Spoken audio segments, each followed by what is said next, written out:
Para sa dugang ang mga balita sa Negros Kalpanay, makaupod na si Adrian Prietos. Adrian? Yes, Jerth, mga kapuso, madamong ginasalamat sa Bacolod City. Anom kabalay na sunog sa bahay sa Barangay Alihis kagabi. 69 anyos sa babae patay matapos matrap sa sunog. Yaring balita ang atong gitutukan.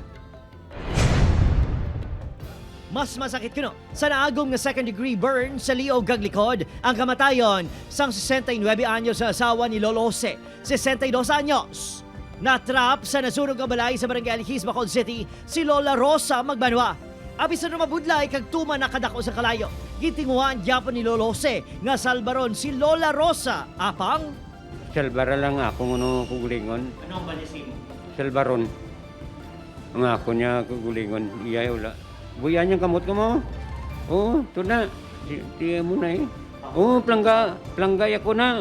Luwag man tani magbulig sang pila ka kasilingan sa mga sawa. Apang tuman na kadako sang kalayo.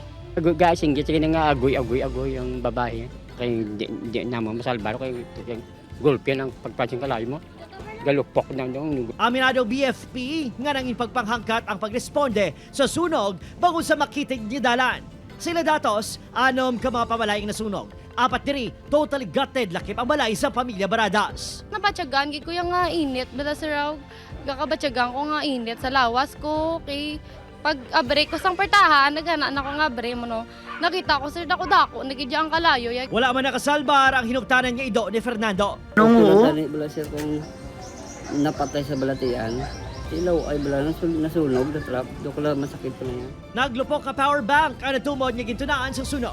Ang cause of fire natin is lithium battery explosion caused by thermal runaway, sir. Yung power bank, ang ginagamit nilang pang-charge is yung portable fan nila. According sa mga residents, tinanggal naman nila yung pagkaka-charge. And possible, sir, is yung power bank, poor yung quality niya, sir.